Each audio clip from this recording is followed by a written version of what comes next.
Teddy, who was more impressive? Would you say Wilder or Fury in last weekend's fight? Fury. I think to a certain extent, if we're going to be honest here, right, and we're supposed to be, Wilder was exposed. You know, he's a guy that he can punch like heck. You know, I always say on ESPN that punches are born, they're not made. He was born to punch. He's got the power in the right hand. There's no two ways. He's long, he's big, and he's got a heart. But as far as technique, pretty bad. You know, I mean, it's the kind of fight where the referee, if you're the referee, you might want to take insurance out before the fight because you might get hit. I mean, he's going from left field, from right field. He's falling off balance. His right foot's going in front of his left foot.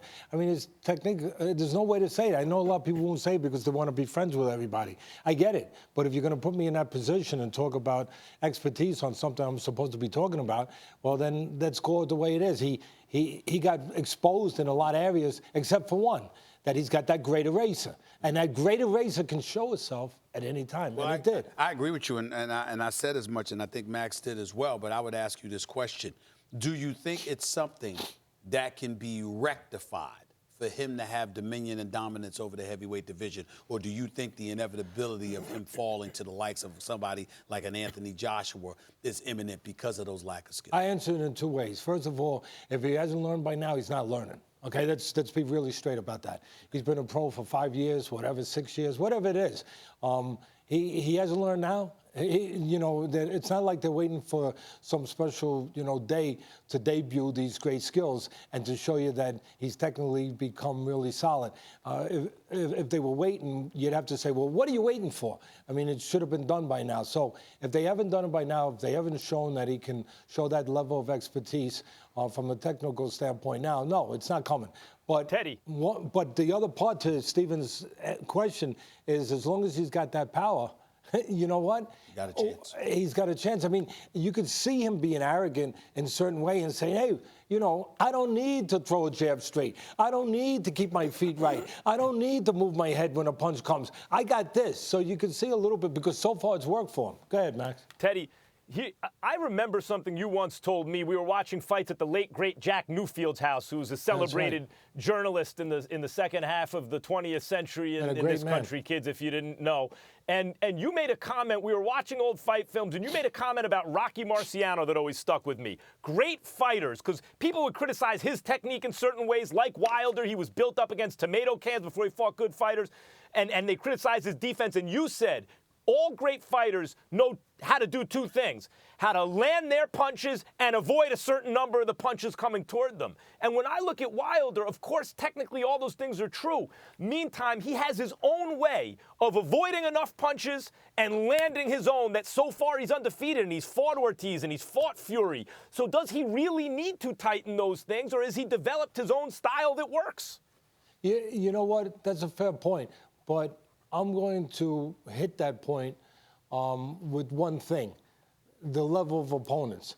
His level, and you touched on it with Rocky, you know, that all the champions, all the heavyweight champions, all the division champions, they all have a resume of guys who are questionable on the way up. There's no doubt about it. And then you fight the better guys.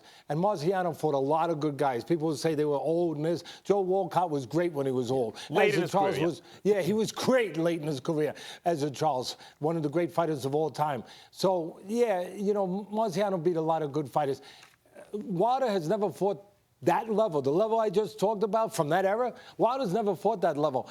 Part of his success has been that they picked the opponents pretty well. Ortiz was the best guy, and, you know, he got rid of him with the power, and he was losing that fight. So part of him hiding from the lack of technique or being able to overcome the lack of technique hasn't really been because of some special instincts that you talk about, awkward cleverness, and I get it. Marciano was real good where he'd start one hand, bang, and he'd throw the other hand. Little tricks, little genius things that he did to be the great fighter that he was and to pull the fight out of the fire when he had to. The one thing about Wilder, I haven't really seen those things. Again, I give his credit to the opponents or the lack of opponents that he's faced, and also to his heart. That he's never out of it. He knows he has the power, and he will step up the tempo when he has to. Teddy, I want to transition to a fight that's taking place on our network. tomorrow night with Romanchenko versus Pedraza. I think about Romanchenko, and I want to throw this at both you and Max. Romanchenko is almost depressing.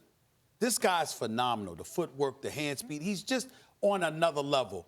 It would be nice to see him knock people out, except for the vast majority of his fights lately, they've literally quit. I mean, they've literally quit. And it's not like they wobbled and staggered to the bench or whatever.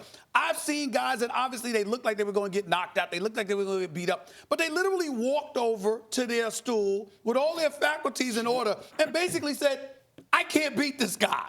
This guy looks that phenomenal. Talk to me about how good Romanchenko is and what is it about him that's literally making guys quit? Not his last fight because it's a body shot, but about 3 fights before that, last 3 fights before that. He's making guys quit. Talk to me about that. Not only making guys quit, and you're right, you're 1,000% right, making good guys quit, make undefeated guys quit, make world champions quit, make gold medalists quit, like Rigan Diao. Yep. And you know, what it is that, first of all, what he does is he takes people's souls. Yeah, I'll say it again. He takes men's souls. He makes fighters do something that is not permissible. Something that when you put the gloves on when you're a kid and you start, you're never supposed to do. He makes them say no mas. He makes them submit. As you said, he makes them quit. You're not supposed to do that as a fighter. You're supposed to go down on your shield. Now, I get a lot of people going to argue, hey, Teddy, you know, but he could get hurt. I get it. But I'm just talking about the pure definition of a fighter. When you get in that ring, yeah, you're supposed to be a warrior, go out on your shield. He makes people do what they say they would never do. And the way he does it, well, he takes their hope away.